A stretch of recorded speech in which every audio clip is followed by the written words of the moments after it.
राधे राधे। जय श्री कृष्णा। प्रेरणा कोश में आपका स्वागत है। क्या आपने कभी महसूस किया है कि कई बार हमारा अपना अहंकार ही हमारे दुखों का कारण बन जाता है? जब हम खुद को दूसरों से बेहतर समझने लगते हैं, जब हमें लगता है कि सब कुछ हमारे नियंत्रण में है, तभी अहंकार धीरे धीरे हमारे अंदर बढ़ने लगता है। और यही अहंकार हमें सही और गलत के बीच फर्क करने से रोक देता है। कुरुक्षेत्र के मैदान में भी अहंकार कई योद्धाओं के पतन का कारण बना, लेकिन अर्जुन ने जब श्री कृष्ण की शरण ली तो उन्होंने अहंकार को त्याग कर ज्ञान को अपनाया। तब श्री कृष्ण ने उन्हें अहंकार का असली स्वरूप समझाया। उन्होंने कहा, अहंकारम बलम दर्पम कामम क्रोधम परिग्रहम विमुच्य निर्ममः शांतो ब्रह्म भूयाय कल्पते। अर्थात जो व्यक्ति अहंकार, बल का घमंड, दर्प, काम और क्रोध को त्याग देता है, वही शांति और उच्च अवस्था को प्राप्त करता है। अब सवाल यह है, अहंकार पैदा क्यों होता है? अहंकार तब पैदा होता है जब हम अपने आप को ही सब कुछ मानने लगते हैं, जब हम ये भूल जाते हैं कि जो कुछ भी हमारे पास है वह केवल हमारे प्रयास का नहीं बल्कि भगवान की कृपा का परिणाम भी है। अब सवाल यह है, अहंकार को खत्म कैसे करें?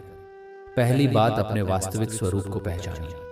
श्री कृष्ण कहते हैं, न जायते म्रियते व कदाचित, अर्थात आत्मा न जन्म लेती है न मरती है। जब आप ये समझ जाते हैं कि आप केवल शरीर नहीं हैं बल्कि एक आत्मा है, तो अहंकार धीरे धीरे कम होने लगता है। अब एक और गहरी बात समझिए, अहंकार का दूसरा बड़ा कारण है कर्तापन का भाव। जब हम ये सोचते हैं कि जो कुछ भी हो रहा है वह सब हमने ही किया है, तब अहंकार पैदा होता है। श्री कृष्ण अर्जुन से कहते हैं, प्रकृते क्रियमाणानि गुणः कर्माणि सर्वशः अहंकार विमूढ़ात्मा कर्ता हमिति मन्यते। अर्थात सभी कर्म प्रकृति के गुणों द्वारा ही किए जाते हैं, लेकिन अहंकार से मोहित व्यक्ति सोचता है कि मैं ही सब कुछ कर रहा हूँ। यह श्लोक हमें एक बहुत गहरी बात सिखाता है। हम केवल माध्यम हैं, कर्ता परमात्मा है। जब यह समझ हमारे अंदर आ जाती है तो अहंकार अपने आप कम होने लगता है। अब एक और महत्वपूर्ण सिद्धांत अहंकार हमें सीखने से रोकता है।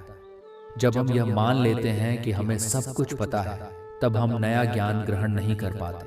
लेकिन जब हम विनम्र होते हैं तो हम हर व्यक्ति से कुछ न कुछ सीख सकते हैं। श्री कृष्ण अर्जुन को ज्ञान इसलिए दे पाए क्योंकि अर्जुन ने अपने अहंकार को छोड़कर प्रश्न पूछे। यही हमें भी अपने जीवन में अपनाना है। अब एक और गहराई से समझते हैं, अहंकार का एक और बड़ा प्रभाव यह है कि यह हमारे रिश्तों को खराब कर देता है। जब हम अपने आप को हमेशा सही मानते हैं तो हम दूसरों की बात सुनना बंद कर देते हैं। हमारी भाषा कठोर हो जाती है और धीरे धीरे हमारे संबंध कमजोर होने लगते हैं। लेकिन जब हम विनम्र होते हैं तो हमारे रिश्ते मजबूत होते हैं। श्री कृष्ण कहते हैं, अमानित्वम दम्भित्वम हिंसा क्षांतिरार्जवम। अर्थात विनम्रता, अहंकार का अभाव, अहिंसा, क्षमा और सरलता, ये सभी गुण एक श्रेष्ठ व्यक्ति की पहचान है। ये श्लोक हमें सिखाता है कि सच्ची महानता विनम्रता में होती है, न कि अहंकार में। अब एक और महत्वपूर्ण बात, अहंकार हमें सच्ची खुशी से दूर कर देता है। जब हम अपने आप को दूसरों से ऊपर समझते हैं तो हम हमेशा तुलना में लगे रहते हैं, और जहाँ तुलना होती है वहाँ शांति नहीं होती। लेकिन जब हम अपने आप को स्वीकार करते हैं और दूसरों का सम्मान करते हैं तो हमारे अंदर एक अलग ही संतोष आता है। अब एक और गहरा दृष्टिकोण समझिए, अहंकार को खत्म करने का सबसे प्रभावी तरीका है कृतज्ञता। जब आप हर छोटी छोटी चीज के लिए आभार व्यक्त करते हैं तो आपका ध्यान अपने आप से हटकर भगवान की कृपा पर जाता है, और जहाँ आभार होता है वहाँ अहंकार टिक नहीं सकता। श्री कृष्ण हमें सिखाते हैं कि जो कुछ भी हमारे पास है वह केवल हमारे प्रयास का नहीं बल्कि ईश्वर की कृपा का परिणाम है।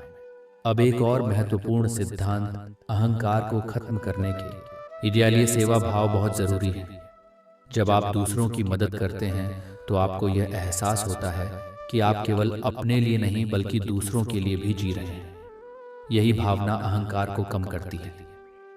अब एक और गहरी बात, अहंकार तब भी बढ़ता है जब हम अपनी सफलता को ही अपनी पहचान बना लेते हैं। लेकिन श्री कृष्ण कहते हैं योगस्थ कुरु कर्माणि, अर्थात अपने कर्म को करते रहो, लेकिन उससे जुड़ो मत। इसका मतलब ये है कि सफलता आए या असफलता, दोनों में संतुलित रहो। यही संतुलन अहंकार को खत्म करता है। अब एक और गहराई से समझते हैं, अहंकार का सबसे बड़ा नुकसान ये है कि यह हमें सत्य से दूर कर देता है। जब हम अहंकार में होते हैं तो हम वही देखते हैं जो हम देखना चाहते हैं और वही सुनते हैं जो हमें अच्छा लगता है। लेकिन गीता हमें सिखाती है कि सच्चा ज्ञान वही है जो हमें हमारे भ्रम से बाहर निकाले। श्री कृष्ण कहते हैं विद्या विनय संपन्ने ब्राह्मणे गविहस्तिनि शुनिचैव स्वपाके च पंडिता समदर्शिना, अर्थात सच्चा ज्ञानी हर व्यक्ति में समान भाव देखता है, चाहे वह कोई भी हो। इसका मतलब ये है कि जब अहंकार खत्म होता है तब व्यक्ति हर किसी को समान दृष्टि से देखता है। अब एक और महत्वपूर्ण बात, अहंकार हमें भगवान से भी दूर कर देता है, क्योंकि जब हम खुद को ही सर्वोपरि मानने लगते हैं तो हमें किसी और की आवश्यकता महसूस नहीं होती। लेकिन जब हम विनम्र होते हैं तभी हम भगवान के करीब आते हैं। यही कारण है कि भक्ति का पहला कदम विनम्रता है। अब एक और गहरी बात समझिए, अहंकार को खत्म करने के लिए हमें अपने अंदर झांकना सीखना होगा। अक्सर हम दूसरों की गलतियां जल्दी देख लेते हैं, लेकिन अपनी गलतियों को नजरअंदाज कर देते हैं। यही अहंकार की पहचान है। श्री कृष्ण हमें सिखाते हैं कि आत्मचिंतन ही सुधार का पहला कदम है। जब आप रोज अपने आप से यह पूछते हैं कि आज मैंने कहाँ गलती की और मैं कैसे बेहतर बन सकता हूँ, तब धीरे धीरे आपका अहंकार कम होने लगता है। अब एक और महत्वपूर्ण सिद्धांत, अहंकार का संबंध तुलना से भी है। जब हम दूसरों से खुद की तुलना करते हैं तो या तो हमें घमंड होता है या हीन भावना, और दोनों ही स्थिति गलत है। गीता हमें सिखाती है कि हर व्यक्ति का मार्ग अलग होता है, इसलिए खुद को दूसरों से तुलना करने के बजाय अपने विकास पर ध्यान देना चाहिए। अब एक और गहरा दृष्टिकोण, अहंकार को खत्म करने के लिए हमें अपनी सीमाओं को स्वीकार करना होगा। कोई भी व्यक्ति पूर्ण नहीं होता, हर किसी में कुछ कमियां होती हैं। जब आप अपनी कमियों को स्वीकार करते हैं तो आपके अंदर विनम्रता आती है, और यही विनम्रता अहंकार को खत्म करती है। अब एक और गहराई से समझते हैं, अहंकार को पूरी तरह समाप्त करने के लिए हमें अपने दृष्टिकोण को बदलना होगा। जब तक हम खुद को दूसरों से अलग और बड़ा मानते रहेंगे तब तक अहंकार बना रहेगा। लेकिन जब हम ये समझ जाते हैं कि हम सभी एक ही परमात्मा के अंश हैं, तब हमारे अंदर समानता का भाव आ जाता है। यही गीता का गहरा ज्ञान यह है। अब एक और महत्वपूर्ण सिद्धांत, अहंकार तब भी बढ़ता है जब हमें प्रशंसा की आदत लग जाती है। हम चाहते हैं कि लोग हमें सराहें, हमें महत्व दें, लेकिन जब यह नहीं होता तो हमें दुख होता है। श्री कृष्ण हमें सिखाते हैं कि अपने काम को दूसरों की प्रशंसा के लिए नहीं बल्कि अपने कर्तव्य के लिए करो। जब आप ऐसा करते हैं तो आपका मन स्थिर रहता है और अहंकार धीरे धीरे समाप्त होने लगता है। अब एक और गहरी बात, अहंकार को खत्म करने के लिए क्षमा बहुत जरूरी है। जब आप दूसरों को माफ करना सीख जाते हैं तो आपका मन हल्का हो जाता है, और जहां मन हल्का होता है वहां अहंकार नहीं टिकता। यही कारण है कि गीता में क्षमा को एक महान गुण बताया गया है। अब धीरे धीरे इस पूरे ज्ञान के सार की ओर बढ़ते हैं। जब आप अपने जीवन में विनम्रता को अपनाते हैं तो आपका दृष्टिकोण बदलने लगता है। आप हर व्यक्ति में कुछ सीखने की कोशिश करते हैं। आप हर परिस्थिति को एक अवसर की तरह देखते हैं, और सबसे ऐसी महत्वपूर्ण, आप अपने अंदर शांति महसूस करने लगते हैं। यही वह अवस्था है जहां अहंकार समाप्त होने लगता है और सच्चा ज्ञान प्रकट होता है। श्री कृष्ण अर्जुन से कहते हैं कि जो व्यक्ति अहंकार को त्याग देता है वह सच्चे मार्ग पर चलने लगता है। अब इस पूरे ज्ञान को सरल शब्दों में समझते हैं। अगर आप अहंकार को खत्म करना चाहते हैं तो 4 बातों को अपनाइए। पहली, अपने वास्तविक स्वरूप को पहचानिए।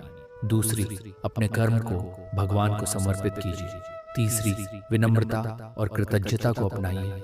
और चौथी, हर व्यक्ति का सम्मान करना सीखिए। जब आप इन बातों को अपनाते हैं तो आपका अहंकार धीरे धीरे समाप्त हो जाता है। अहंकार वह दीवार है जो आपको सच्चे ज्ञान और शांति से दूर रखती है, और विनम्रता वह रास्ता है जो आपको भगवान के करीब ले जाता है। इसीलिए अपने जीवन में अहंकार को त्यागिए और विनम्रता को अपनाइए। अगर ये ज्ञान आपको उपयोगी लगा हो तो इस वीडियो को लाइक करें और ऐसे ही गीता के गहरे ज्ञान के लिए प्रेरणा कोश को सब्सक्राइब करना न भूलें। राधे राधे, जय श्री कृष्णा।